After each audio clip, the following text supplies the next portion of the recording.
नमस्कार दोस्तों, स्वागत करता हूं आप सभी का अपने चैनल स्प्रिंग अप में। और आज के वीडियो में हम कर रहे हैं जो बुक्स आपके हिंदी व्याकरण रचना प्रबोध नाम से चर्चा हमारी चल रही है, उसका जो अध्याय है वो 8 आज कर रहे हैं। और वो टॉपिक आपका है संधि। इसके पूर्व के वीडियो में हमने एक जो काफ़ी इसकी जो 7 अध्याय हैं उसका एक वीडियो पूरा बना दिया। तो आपको जो भी टॉपिक आपके जो सिलेबस में आता है तो वहाँ से आप देख सकते हैं। इस वीडियो के जो डिस्क्रिप्शन में उसका लिंक डाल देंगे, वहाँ से आप उसको देख सकते हैं। और आज के टॉपिक में हम कर रहे हैं संधि। और संधि का जो शाब्दिक अर्थ होता है वो क्या होता है, तो योग अथवा मेल होता है। और अर्थात दो ध्वनियों या वर्णों के मेल होने से और विकार को ही संधि होता है। मेल होने के बाद में जो विकार उत्पन्न होगा उसे संधि कहेंगे। कैसे? और तो आपको अभी एक उदाहरण लेके बताते हैं। यहाँ पर आप देख सकते हैं महाधन ईश। यहाँ पर आपके पास है महाधन ईश। इस प्रकार के यहाँ पर आप देख 2 वर्ण है, ये वर्ण है 2 महा और ईश। और इन दोनों को मिलाने पर एक विकार उत्पन्न होगा। जैसे कि मैं इनको ऐसे डायरेक्ट ऐसे ही लिख दूं, यानी कि आपको डायरेक्ट महा ईश ऐसे लिख दे तो ये संधि नहीं माना जाएगा। संधि कैसे माना जाएगा फिर? तो संधि वहाँ माना जाएगा जब इनमें कोई विकार उत्पन्न होगा। कैसे? तो इसमें से आपने बाहर निकाला आ और यहाँ पर आपने बाहर निकाला ई। इन दोनों को मिलाने पर ए बनता है और रूप बनेगा महेश। इस प्रकार का ये संधि युक्त शब्द हो गया। और संधि विच्छेद भी परिभाषा क्या होती है, तो इसको जो मूल रूप में ये शब्द बना आपका जो विकार उत्पन्न होने के बाद इसको मूल रूप में वापस ऐसा लिखना ही संधि विच्छेद आपको कहा जाए, महाधन ईश। इस प्रकार का आपका ये संधि विच्छेद शब्द हो गया। इस प्रकार का आपको ये संधि के डेफिनेशन बेसिक रूप से आपको ध्यान रख लेनी है। और अब देखते हैं जहाँ इस बुक्स में किस प्रकार मेंशन है। और परिभाषा आप देख सकते हैं इसकी, जब 2 वर्ण पास पास आते हैं या मिलते हैं तो उनमें विकार उत्पन्न हो जाता है, अर्थात वर्ण में परिवर्तन हो जाता है। ये विकार युक्त मेल ही संधि कहलाता है। कामतप्रसद गुरु के अनुसार 2 निर्दिष्ट अक्षरों के आसपास आने के कारण उनमें मेल से जो विकार होता है उसे ही संधि कहते हैं। हमने अभी बात की थी वो ऊपर इसी बारे में। और हाँ, किशोरी दास वाजपेयी के अनुसार जब 2 या अधिक वर्ण पास पास आते हैं और कभी कभी उनमें रूपांतरण हो जाता है तो इसी रूपांतरण को संधि कहते हैं। और संधि विच्छेद क्या होता है, तो यहाँ पर आप देखिए वर्णों के मेल से उत्पन्न ध्वनि परिवर्तन को ही संधि कहते हैं। और परिणाम स्वरूप उच्चारण व लेखन दोनों ही स्तरों पर अपने मूल रूप में भिन्नता आ जाता है, भिन्नता आ जाती है। और अतः इन वर्णों और ध्वनियों को पुनः मूल रूप में लाना ही संधि विच्छेद कहलाता है। जिस पर आपने बात की थी 2 शब्द हैं और वर्ण और मेल, इनमें संधि युक्त शब्द बन जाता है, जैसे महाधन ईश। इस प्रकार के आ और ई को मिलाने महेश, इस प्रकार का आपका रूप बन जाता है।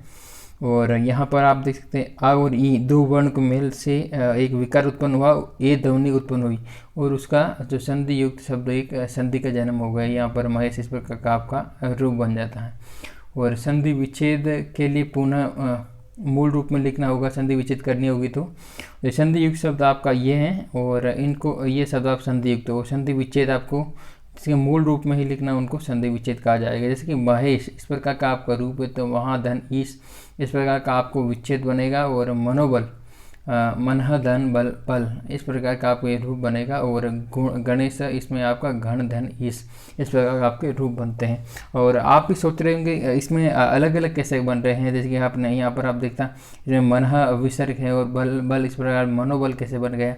और महाधन ईश है, इसमें महेश इस प्रकार कैसे बन गया। तो इन देखिए यहाँ पर गण ईश है, इस प्रकार गणेश कैसे बन गया। तो इनको डिटेल में हम आगे वीडियो में जाने, इसमें अलग अलग प्रकार की संधि होती हैं, वो कैसे होती है उसकी क्या परिभाषा है उसको हम देखेंगे। तो संधि से पहले हम बात कर ले संधि के भेद कितने होते हैं। तो संधि जो मूलतः आपके 3 भेद होते हैं, स्वर संधि, व्यंजन संधि और विसर्ग संधि। तो इनको आप डिटेल में देख लेते हैं कि होती क्या है। स्वर संधि क्या होती है, तो स्वर संधि 2 स्वरों के मेल से उत्पन्न विकार स्वर संधि कहलाता है। और ये संधि भी 5 के भेद है इसके।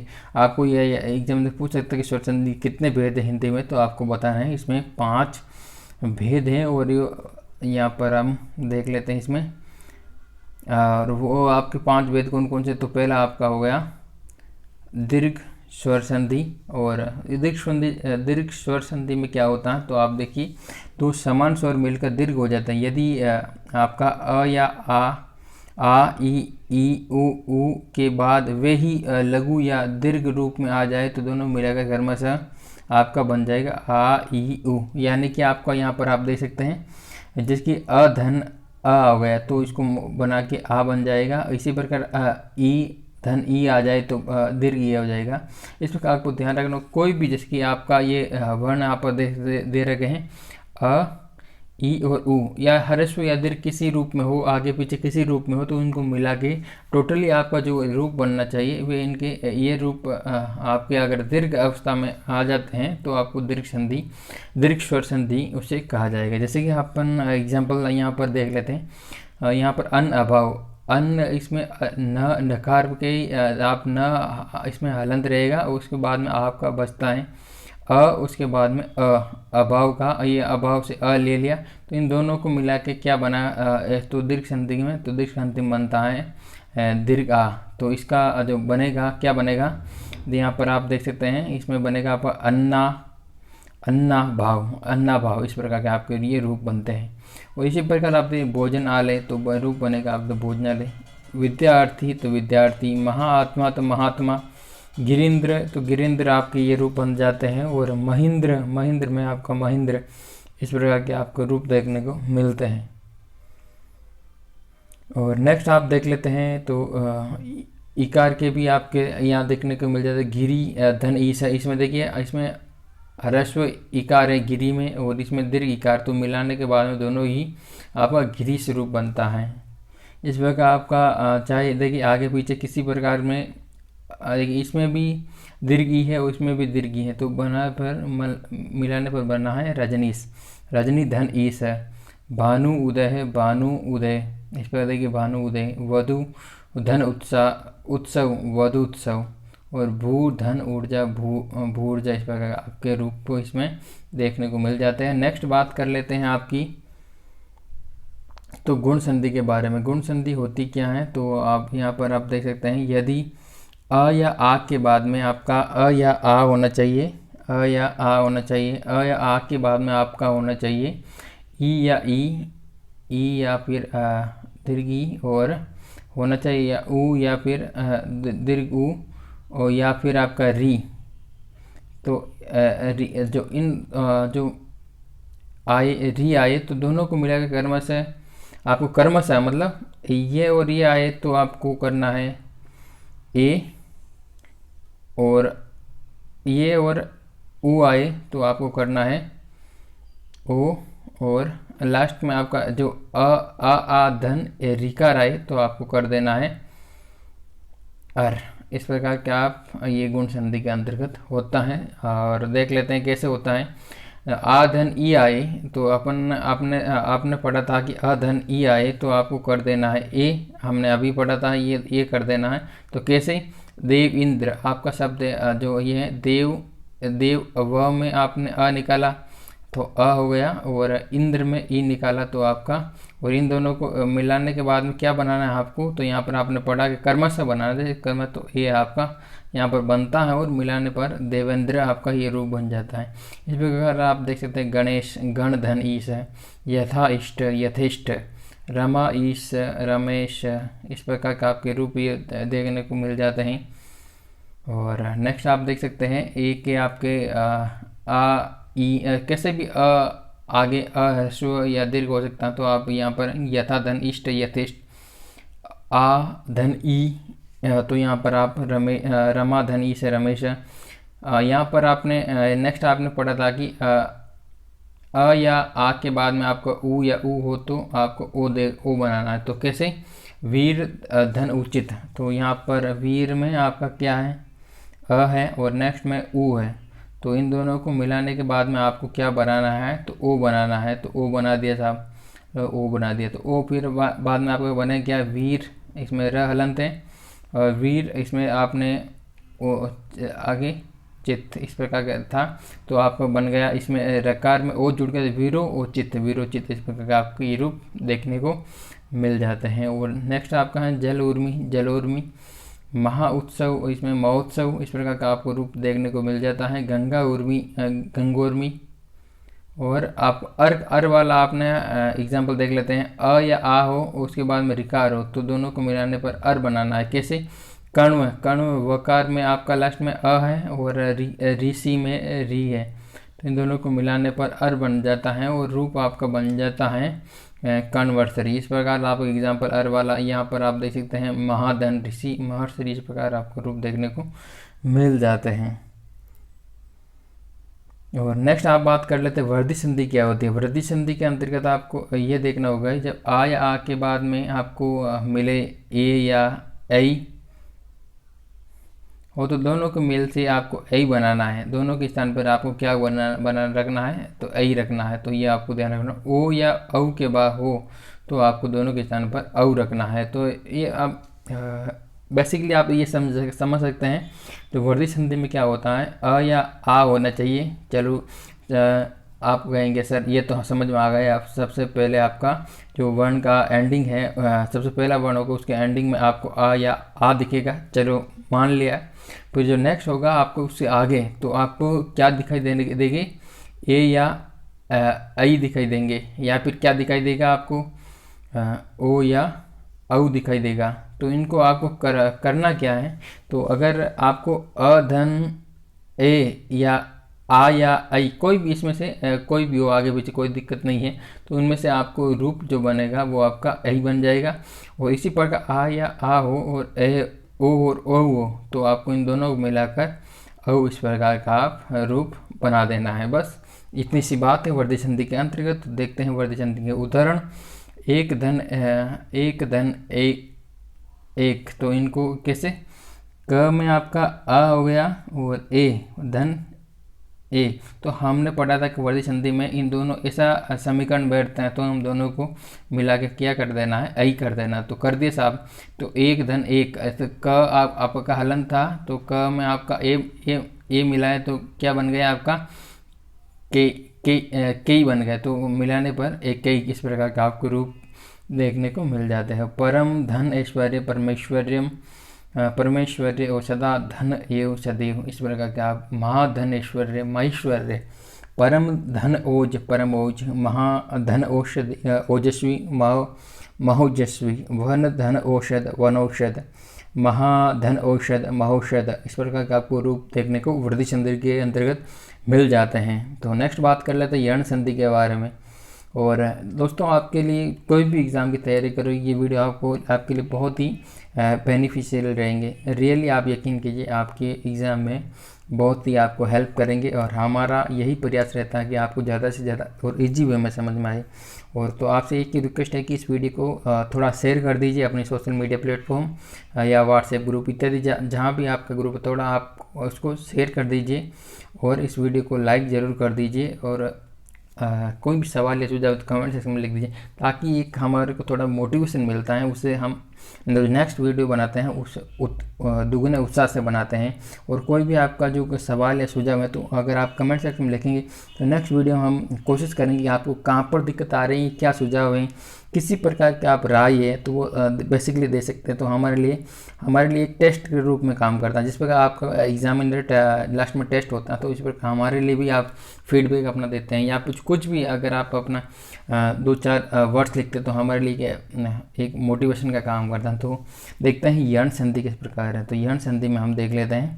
तो यदि आपका यण संधि के अंतर्गत देखिए ई या ई, ऊ या ऊ, री के बाद में ये शब्द यहाँ पर आप देखते वर्ण है ई या ई, ऊ या ऊ और री के बाद में कोई भिन्न स्वर आए तो यहाँ पर ये स्वर तो होना चाहिए। इसके बाद में कोई भिन्न स्वर आए तो ई या ई का आपको यह कर देना है और ऊ का आपको व कर देना है और री का आपको र कर देना।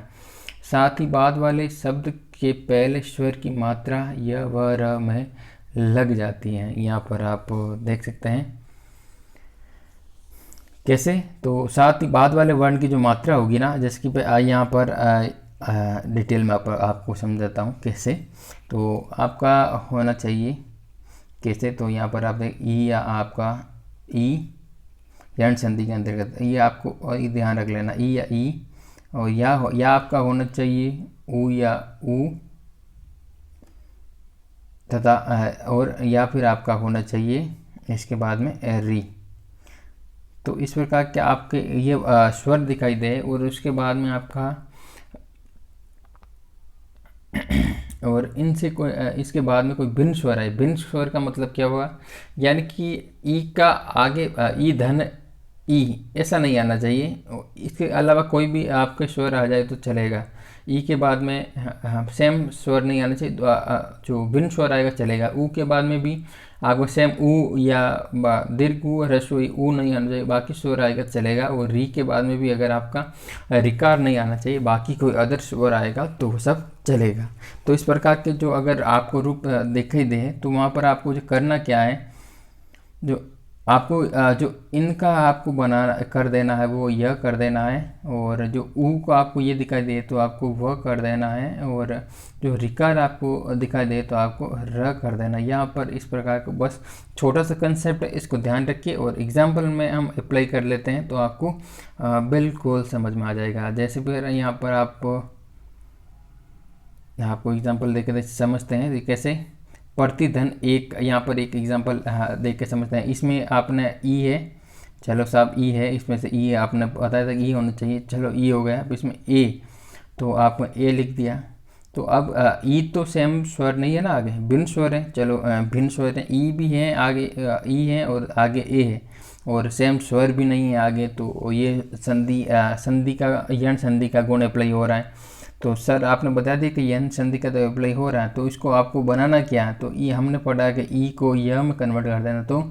तो प्रत बचेगा, और जिसकी यह ई था इसमें से आपने यह कर दिया प्रत्यय, और लास्ट में आपका एक था तो प्रत्येक। इस प्रकार का आपके रूप बन जाता है। इसमें आपको दोनों के स्थान पर नहीं करना है, ओनली आपको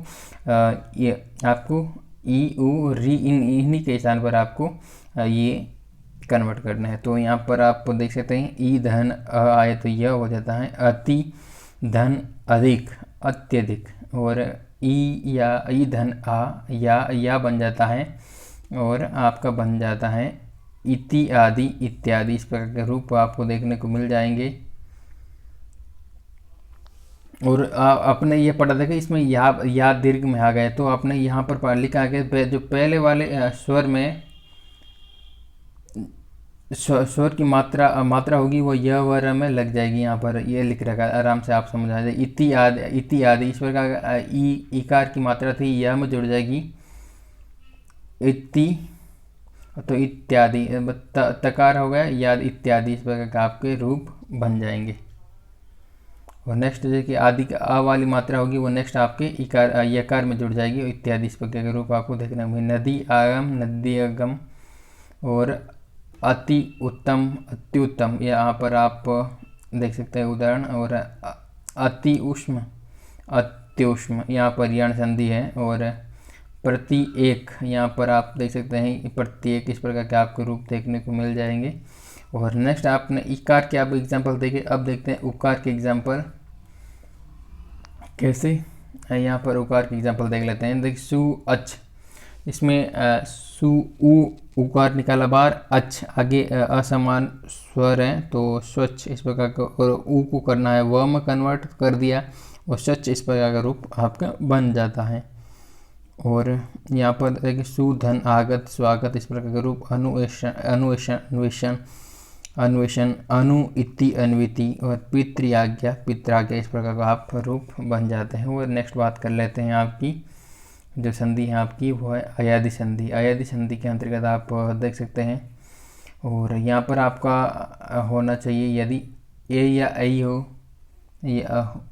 ए या ऐ ओ या औ के बाद कोई भिन्न स्वर आए तो आपका ए का आई हो जाता है और ऐ का आई हो जाता है, और आपका हो जाता है ओ का औ और औ का आव। इस प्रकार आप लिख भी सकते हैं अपनी कॉपी में तो आपको समझ में आ जाएगा।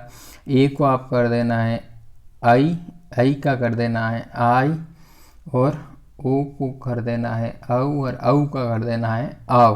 तो कैसे करना है, और यहाँ पर आप एक एग्जाम्पल आपको लेके बताते हैं कि औ धन अ, यानी औ के बाद में भिन्न स्वर है। यहाँ पर भिन्न स्वर है ना, सेम नहीं है ना औ, तो भिन्न स्वर हो गए। तो भिन्न आपके औ है औ धन अ है, तो औ को आपको कन्वर्ट कर देना है। यहाँ पर आपने पढ़ा था आव, चलो आव में कन्वर्ट कर दिया, तो औ को हमने आव आव किया है।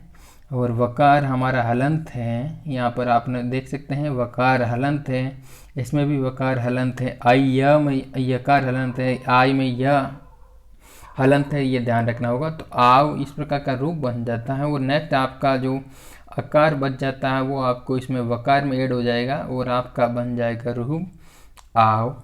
इस प्रकार का रूप बन जाएगा। और नेक्स्ट बात कर लेते हैं ने अन नयन, नई अक नायक, इस प्रकार का रूप बन जाता है। पो धन अन पवन और पौ अक पावक, इस प्रकार का रूप आपको देखने को मिल जाते हैं, तो वो आपकी अयादी संधि के अंतर्गत दिखाई देते हैं।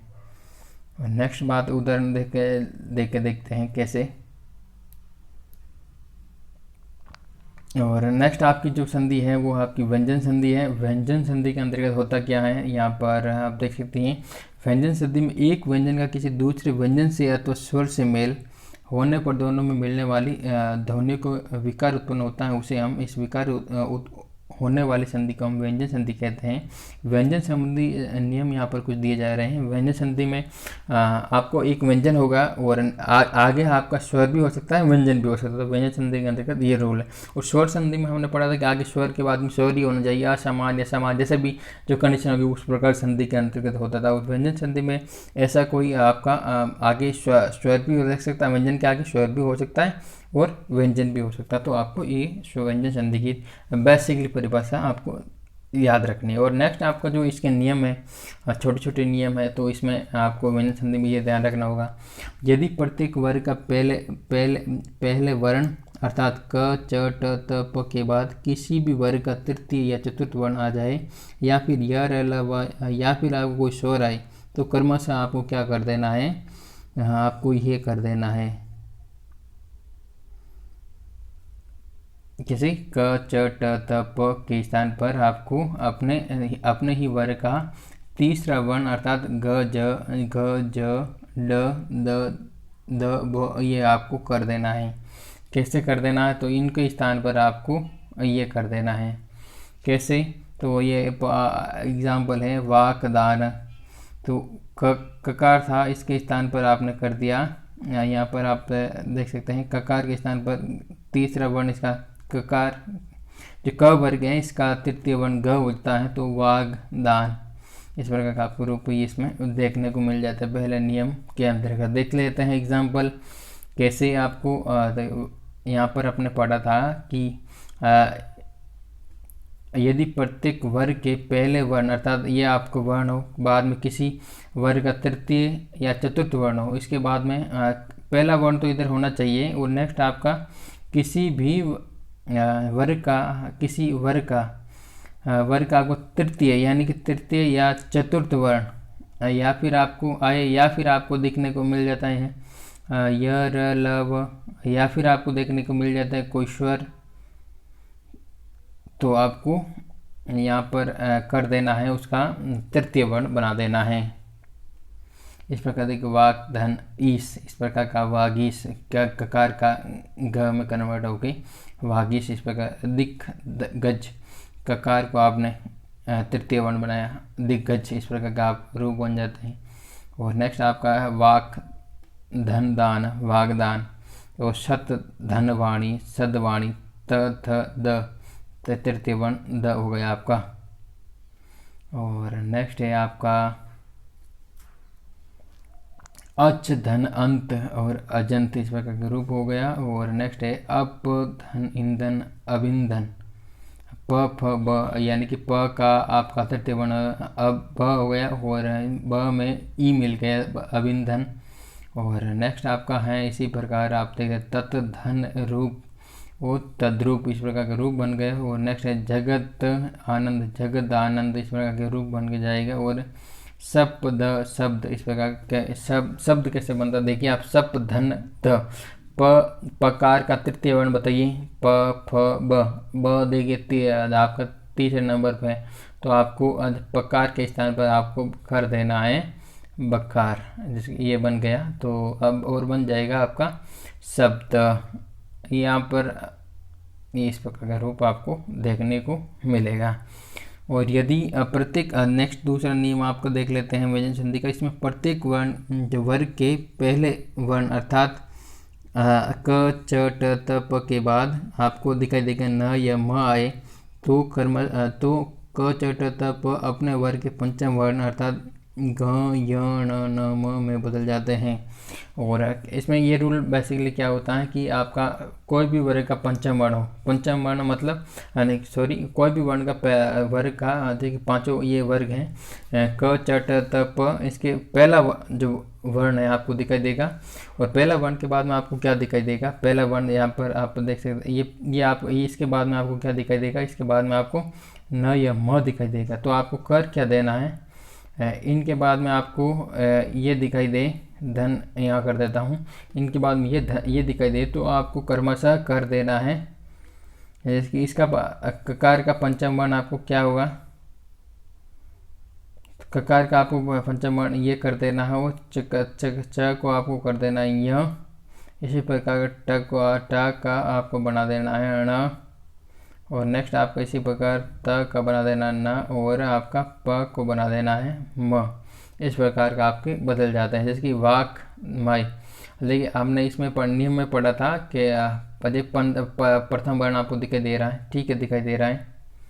हाँ यहाँ पर प्रथम वर्ण है, उसके बाद में है म है पंजा, ये म या न दोनों में से कोई होना चाहिए। तो हमारे मिल गया, हमारे को म मिल गया। तो कर क्या देना है, जो ये ककार है इसके बाद पंचम वर्ण घ, इस प्रकार वांग मय इस प्रकार का रूप बन जाते हैं। और नेक्स्ट है षट मास, इस प्रकार का देखिए षण मास इस प्रकार रूप जगन्नाथ अपमय अमय इस प्रकार का आपको रूप देखने को मिल जाते हैं। और नेक्स्ट आपका जो नियम है व्यंजन संधि का वो है आपका यदि म के बाद में कोई स्पर्श व्यंजन आए तो म में जुड़ने वाले वर्ग का पंचम वर्ण या अनुस्वार हो जाता है। जैसे कि यहाँ पर आपने नियम है कि म के बाद कोई स्पर्श व्यंजन आए, स्पर्श व्यंजनों में आपने जो स्पर्श व्यंजन में आपका जो ये आपके स्टार्टिंग के जो पांचों व्यंजन के जुड़ने वाले 25 वर्ण आते हैं।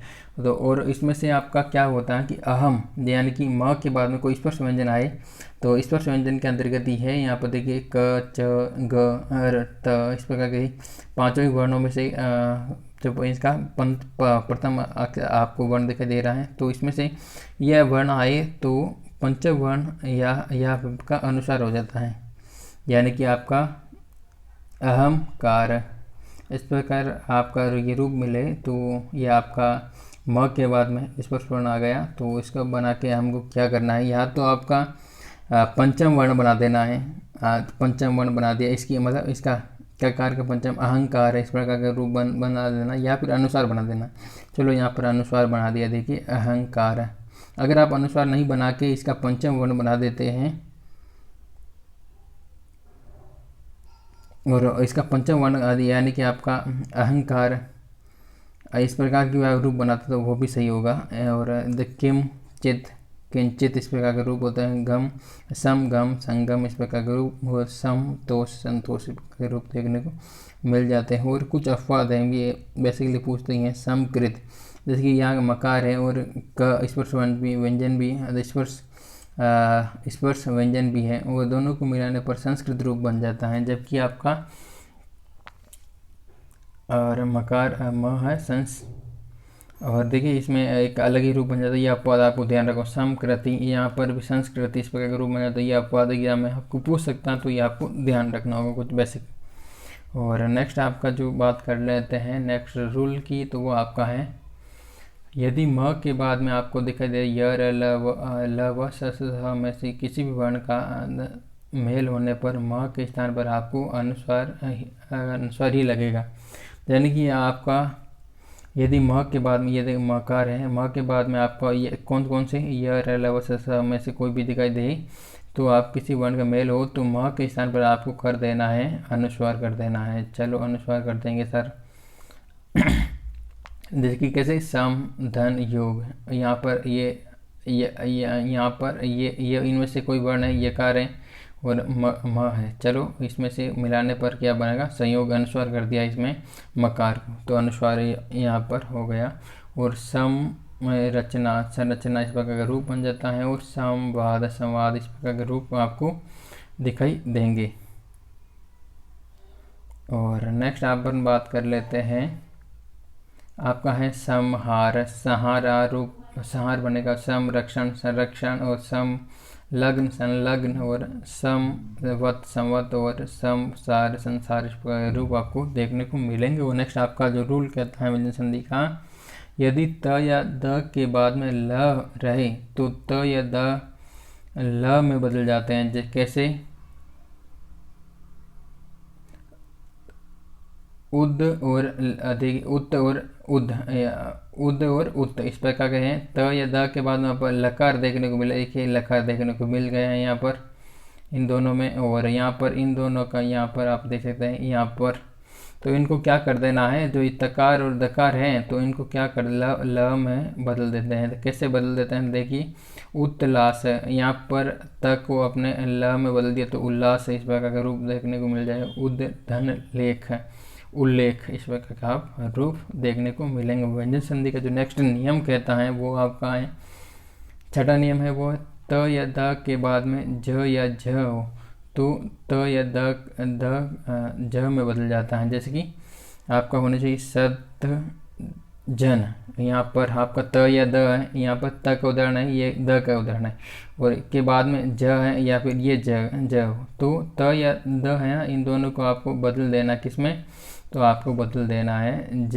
में। इनको जो है ना तकार या दकार, इनको आपको बदल देना है ज में। जैसे कि कैसे, तकार को हमने कैसे बदला, सज्जन, देखिए त था, इसको जन में सज्जन बन गया, और उद जटी का इस में ज बन गया, इसका द को जकार में बना के इस प्रकार आपका ये जकार में बदल जाता है। यहाँ पर आप देख सकते हैं इस प्रकार का आप रूप। और नेक्स्ट आपका व्यंजन संधि का जो नियम है वो है, यदि त या द के बाद में स हो, यानी या देखे सके त या द के बाद में आपका सकार हो तो त या द का च और स का छ में हो जाता है, यानी कि द का आपको वो आपका हो जाएगा छ में, और जो सकार होगा उसको आपको वो आ जाएगा आपका छ में। जैसे कि कैसे, यानी ये सकार होगा आपको वो तो आपको छ में कन्वर्ट हो जाएगा, और यहाँ पर आपको जो है और वो आपका हो जाएगा इसमें च में, नहीं सॉरी, हाँ च में। तो आपको देखिए कैसे, तो यहाँ पर आपको ध्यान रखना, यदि त या द के बाद में आपको स हो तो आपको त या द का तो आपको बन जाएगा छ, और जो स का है वो छ में हो जाएगा। तो कैसे, तो यहाँ पर देखिए उद धन श्वास उच्छ्वास इस प्रकार का रूप बनेगा, और उद धन शिष्ट उच्छिष्ट इस प्रकार के रूप बन जाएंगे। शब्द धन शास्त्र और सच्छास्त्र इस प्रकार के आपके रूप इसमें 7वें नियम में देखने को मिल जाएंगे। नेक्स्ट आपका जो है 8वां नियम है संधि का, क्या कहता है, तो 8वां नियम है कि त या द के बाद में आपका च या छ हो तो त या द का च हो जाता है। कैसे, यानी कि द और च त हो, और द और त हो तो उसके बाद में आपका क्या होना चाहिए, चकार होना चाहिए, या छ हो तो आपको करना त या द के स्थान पर आपको इसमें क्या करना है, इनको जो च में बदल देना है। और जैसे कैसे, उदचारण इसमें आपका बनेगा, जैसे कि धकार को आपने चेंज कर दिया है वो आपका च में, तो उच्चारण इस प्रकार के रूप बन जाएंगे। और सत्य धन चरित्र सच्चरित्र इस प्रकार के रूप आपको देखने को मिलेंगे। नेक्स्ट आपका है त या द के बाद में यदि आपका ह हो, या त या द के बाद में आपका ह हो, ठीक है, ह हो, और त या द के स्थान पर आपका द और तो आपका त और द के स्थान है ना, इसके स्थान पर हो जाएगा आपका द, और जो ह है ना, ह के स्थान पर आपका इसमें है जो ह है इसमें आपका हो जाएगा द। तो इस प्रकार के रूप आपको बनाते हैं। तो तद हित, तो आपका जो और इनका द बनेगा तद धित, तदित इस प्रकार का रूप बनेगा। उद्धार, उद्धार इस प्रकार का आप रूप देखने को मिल जाएंगे। और देखते हैं कि संस्कृत व्याकरण ग्रंथों में उद का जो प्रयोग श्रेष्ठ बताए गए हैं, उद का प्रयोग श्रेष्ठ बताया गया है। हिंदी में उत का भी प्रयोग होता है। संस्कृत में उद होता है और यहाँ पर उत का प्रयोग भी होता है हिंदी में। यहाँ पर आपको थोड़ा बेसिक ध्यान रखना होगा। अगर हिंदी संस्कृत दोनों ही पढ़ रहे हैं तो थोड़ा आपको बेसिकली इसका ध्यान होना चाहिए। और नेक्स्ट आपका जो है वो है आपका 10वां नियम व्यंजन संधि का। तो वो कहते हैं जब पहले पद के अंत में स्वर हो, ठीक है, स्वर हो, यहाँ पर देखिए स्वर है, पहले जब पद के अंत में स्वर हो, आगे के पद का पहला वर्ण छ हो तो छ के स्थान पर छ हो जाता है। यानी कि आगे के स्थान पर छ हो तो इनको स्थान पर आपको क्या कर देना, छ बना देना है। तो बना दिया साहब, कैसे, अनुधन छेद, तो बना के अनुच्छेद इस प्रकार के रूप आपके बन गए। और परिच्छेद बना के परिच्छेद, और आधन छाधन, तो आच्छादन इस प्रकार के रूप देखने को आपको मिल जाते हैं। व्यंजन संधि का 10वां नियम हमने कर लिया है। और नेक्स्ट अपन 11वां नियम करते हैं व्यंजन संधि का। तो इसका जो 11वां नियम है, यदि किसी शब्द के अंत में आ या आ को छोड़कर कोई अन्य स्वर आए एवं दूसरे शब्द के आरंभ में स हो तो स के स्थान पर आपको स हो जाता है। यानी कि स है, इस प्रकार का आपका स के स्थान पर ये स हो जाएगा, ये स का स हो जाएगा। और आपका क्या होना चाहिए, कंडीशन यहाँ पर आपको दे रखी है कि आ को छोड़कर अन्य स्वर हो एवं दूसरे, हाँ ठीक है, यानी आ के अलावा कोई भी स्वर होना चाहिए। ठीक है, इसमें आ नहीं है तो आपकी 11 नियम की कंडीशन ठीक है, अ या आ नहीं होना चाहिए। चलो साहब नहीं है, यहाँ पर भी नहीं है, यहाँ पर भी नहीं है, और यहाँ पर सु में भी है, ये आ या आ में से कोई भी नहीं है। चलो नहीं है दोनों से। और नेक्स्ट आपकी कंडीशन ठीक है, इसमें सकार होना चाहिए। चलो सकार हो, यहाँ पर भी है, शेक में है, सम में है सकार, और सिद्ध में है, सुक्ति में है। तो चलो ये भी आपकी कंडीशन हम फुलफिल करते हैं। तो आपको क्या कर देना, जो ये सकार है ना, इन जो स वाले इसके आगे तो आपको इसमें स में कन्वर्ट कर देना है। तो कैसे, अभिषेक, इसको बस आपको स है, इसको बस इसके अभिषेक बना देना है। विषम, विषम, और निषिद्ध, निषिद्ध इस प्रकार के रूप आपको सुसुप्ति, सुसुप्ति इस प्रकार के आपको रूप देखने को मिल जाते हैं। और नेक्स्ट आपका जो नियम है वो है व्यंजन संधि का 12वां नियम। उसमें कहते हैं कि र, री, रस, स के बाद में कोई स्वर, कोई क वर्गीय या आपका प वर्गीय वर्ण अनुस्वार अथवा य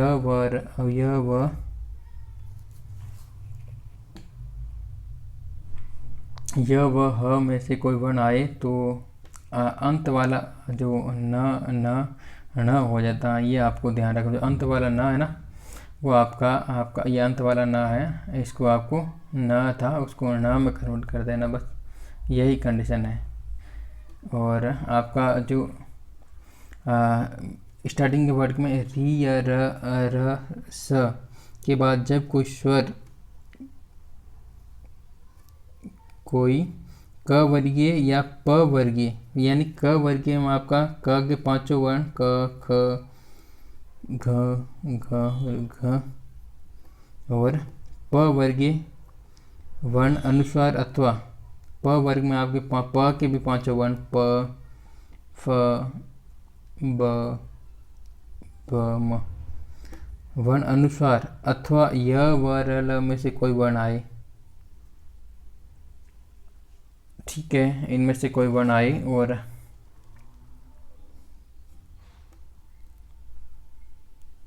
ठीक है साहब। और आपका जो बनेगा क्या बनेगा, भर, धन, अन, भरण आप न को न में कन्वर्ट कर देना, और भरण, और भूष, और भूष और अन इस प्रकार का आपका ये देखिए, इसमें से ये है री, र या प्र, इसमें र है, स है, राम, इस प्रकार के रूप को ये देखिए राम में म है जो है प वर्ग का है, और इस प्रकार का अयन इस प्रकार के, तो रामायण इस प्रकार का आपके रूप बन जाए। जो न है ना उसको न में कन्वर्ट कर देना, बस मान तो प्रमाण इस प्रकार प्र, धन, मान, प्रमाण इस प्रकार के रूप आपको देखने को मिल जाते हैं।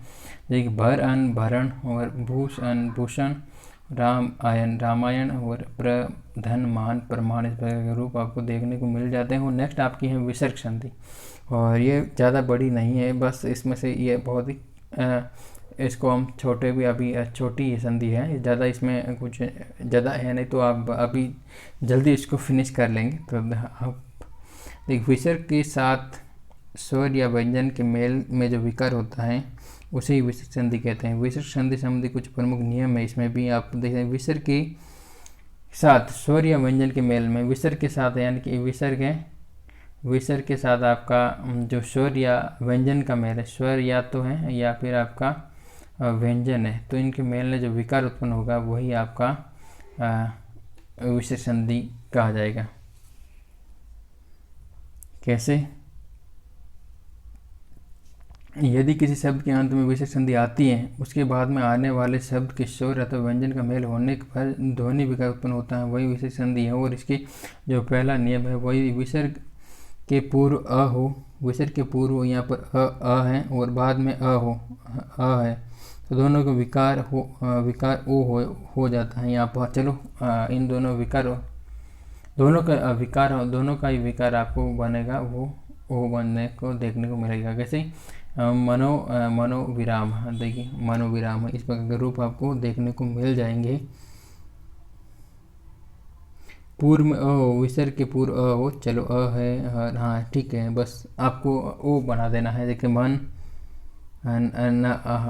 इसमें अ निकाल दिया और ओ था, ओ बन गया इसमें से, और अ भी निकाल दिया था, तो इसका विराम, ये आपका रूप पीछे था, तो इस प्रकार ओ मिलाया, मनोविराम, इस प्रकार रूप आपको देखने को मिल जाएंगे। नेक्स्ट आपका है यश अभिलाषा, यशो अभिलाषा, मन अनुकूल, मनो अनुकूल, इस प्रकार के रूप आपको देखने को मिल जाएंगे। नेक्स्ट आपका जो विसर्ग संधि का नियम है वो क्या कहता है, तो देख लीजिए। यदि विसर्ग के पहले अ हो, विसर्ग के पहले अ है, ठीक है, अ है, और बाद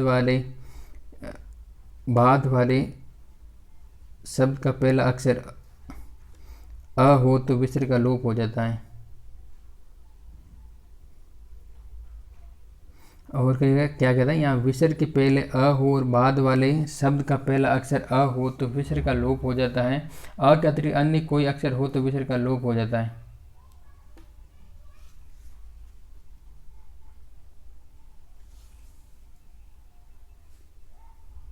विसर्ग का पहला अक्षर अ हो, ठीक है, विसर्ग का पहला अक्षर अ हो, और उसके बाद में यहाँ पर देखिए यशा इच्छा, इस प्रकार का यहाँ पर विसर्ग से पहले आकार है और उसके बाद में कोई भी स्वर है, तो आपका जो ये रूप देखने को मिलेगा अतएव, इस प्रकार विसर्ग का लोप हो जाएगा।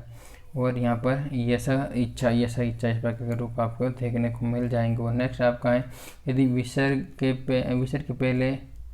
विसर्ग के पहले अ हो तथा बाद में किसी भी वर्ग का तीसरा चौथा अथवा य लव व्यंजन आते हैं तो विसर्ग का ओ में बदल जाते हैं। यानी कि आपको विसर्ग के पहले ही यहाँ पर देखिए तप में प में अ है और बाद में आपका क्या होना चाहिए, किसी वर्ग का तीसरा चौथा या फिर आपका य व र ल इनमें से कोई हो, तो जो विसर्ग हो तो विसर्ग को आपको है ना, इसमें आपको विसर्ग है ना, ये ओनली विसर्ग, तो उसको कर देना है ओ में। कैसे? तो यहाँ पर एग्जांपल समझते हैं कि आपका विसर्ग से पहले अ है, ठीक है, और बाद में किसी वर्ण का या तीसरा चौथा तो है या नहीं, ये तो ये है यह व र ल में से, तो चलो इसमें से भी ये कंडीशन फुलफिल कर रहा है, तो विसर्ग को अपना बना देना ओ और तपोवन, इस प्रकार का रूप बनेगा। अधः धन गामी, अधोगामी, इस प्रकार का आपको रूप देखने को मिल जाते हैं। और नेक्स्ट आपका जो है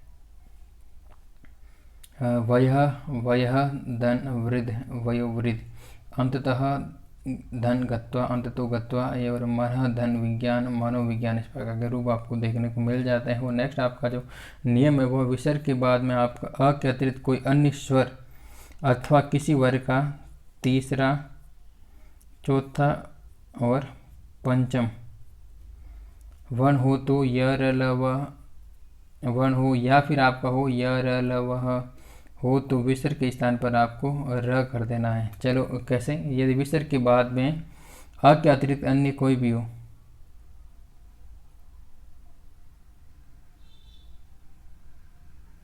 हाँ चलो, इसमें से विसर्ग के बाद में आपका कोई भी स्वर हो, अ के अतिरिक्त अ नहीं होना चाहिए, अ के अलावा कोई भी स्वर हो, और या फिर आपका क्या हो, इससे पहले तो विसर्ग हो ही हो, उसके बाद में या तीसरा चौथा पाँचवा वर्ण हो, और वर्ण हो, या फिर हो यर अलावा ह, तो आपका विसर्ग जो र है ना, तो विसर्ग के स्थान पर रकार में कन्वर्ट हो जाए। कैसे? तो आयु धन वेद, इसमें नियम यही कहता है, विसर्ग के बाद में विसर्ग है, यहाँ पर देखिए आयु में ये विसर्ग है, विसर्ग के बाद में आपका क्या नहीं होना चाहिए, अ नहीं होना चाहिए। चलो अ नहीं है हमारा, अ के अतिरिक्त कोई स्वर अन्य स्वर हो, चलो इसमें से ये कंडीशन तो इसमें नहीं है, और तीसरा चौथा पाँचवा भी ये फॉलो नहीं, ये इसमें ये कंडीशन फॉलो कर रहा है, वकार है।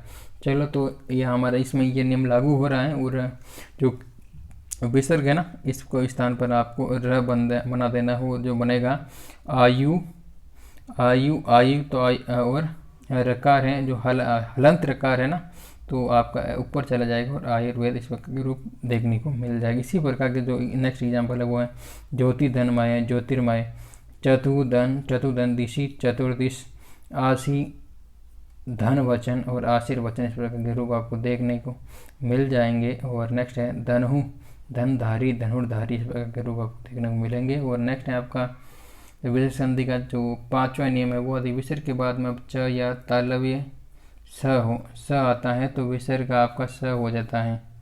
कैसे?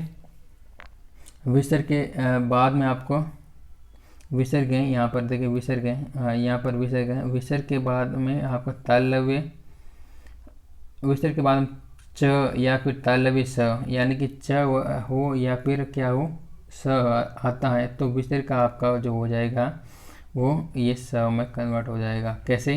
देखिए विसर्ग है पुनः में और च है, यानी कि ये च होना चाहिए या फिर स होना चाहिए। चलो हमारा कंडीशन पहली वो च मिल गया हमने, तो विसर्ग के बाद में च और मिलाने के बाद में आपका बना, जो विसर्ग को आपने क्या कर दिया, तो विसर्ग को आपने सकार में कर दिया, तो पुनश्च, इस प्रकार आपको रूप देखने को मिल जाएंगे। और नेक्स्ट इसी प्रकार का उदाहरण है तपधनचर्या तपश्चर्या, और यश धन शरीर और यश शरीर, इस प्रकार के आपको रूप देखने को मिल जाएंगे। और नेक्स्ट आपका जो छठा नियम है वो आपका छठा नियम देख लेते हैं क्या है।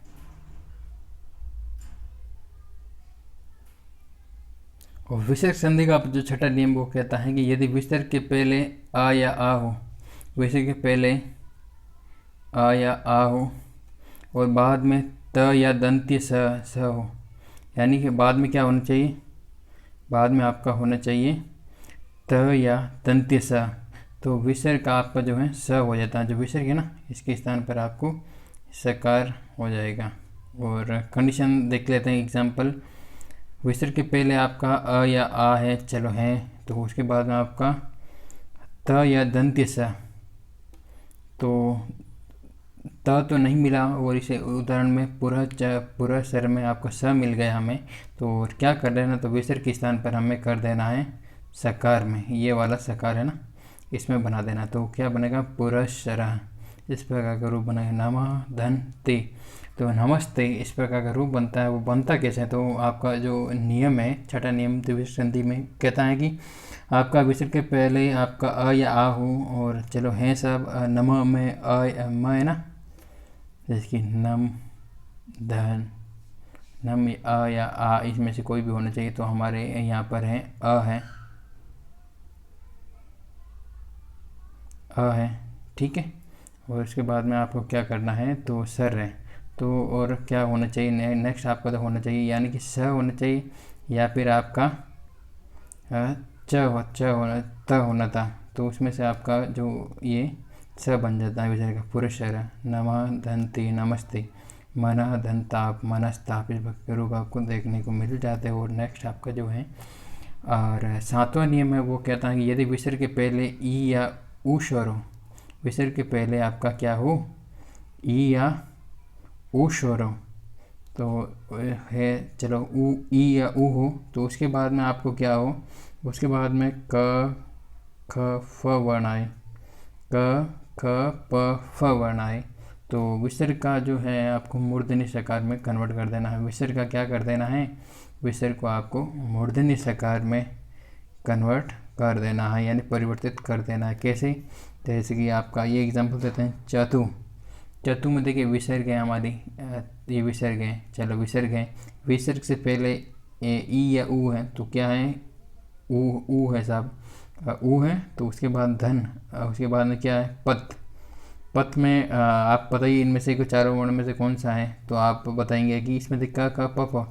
तो पहला प मिल गया, इसमें देखिए ये प मिल गया। तो ये नियम हमारे यहाँ पर फुलफिल हो रहा है और आपको कर देना है, जो विसर्ग है ना इसको कर देना है इसमें सकार में, और आपका रूप बन जाएगा चतुष्पथ।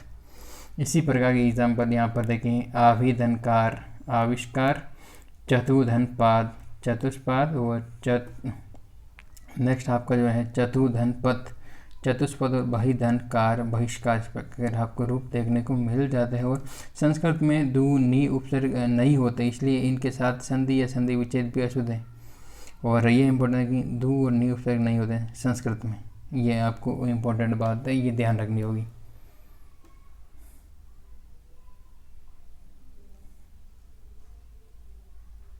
और इस प्रकार हमने आज के इस वीडियो में संधि को पूरा किया है। और अब आपका थोड़ा एग्जाम्पल करवा लेते हैं। यहाँ पर आप देख सकते हैं आपका जो क्वेश्चन है नेक्स्ट पहला है कि संधि किसे कहते हैं?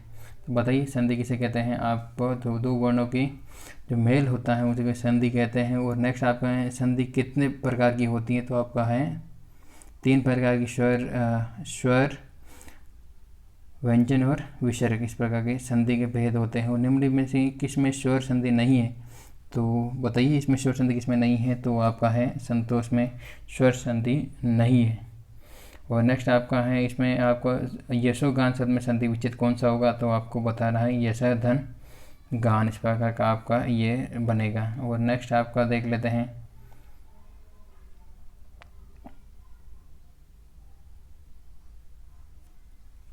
और शब्द अर्थ। इस प्रकार का आपका इसमें रूप बनेगा शब्दार्थ। और गज इंद्र, इसका आपका रूप बनेगा गजेंद्र। और प्रति उत्तर, इसमें आपका जो यण संधि होगी इसका रूप क्या बनेगा बताइए? और प्रत्युत्तर बनेगा इसमें रूप आपका तीसरा में प्रत्युत्तर, तीसरे में प्रत्युत्तर हो गया, ठीक है, प्रत्युत्तर वाला। और नेक्स्ट आपका ये होगा प्रत्युत्तर। और आगत, इसमें स्वागत बनेगा। और नेक्स्ट आपका जो है कवि इच्छा में आपका कवि इच्छा ये रूप बन जाएगा, देख लेते हैं। और नेक्स्ट आपका देख लेते हैं पहला में आपका है अन्यार्थ में आपका दीर्घ, अन्यार्थ में संधि आपको दीर्घ संधि है। परोपकार में आपकी जो संधि है वो आपकी गुण संधि है। और नाविक में आपकी जो संधि है तीसरे में आपकी जो है यदि संधि है। अन्वीक्षण में जो आपकी संधि है वो है यण संधि। और महेश्वरी में आपकी जो संधि है वो आपकी वृद्धि संधि है। इस प्रकार यहाँ पर। और नेक्स्ट आप देख लेते हैं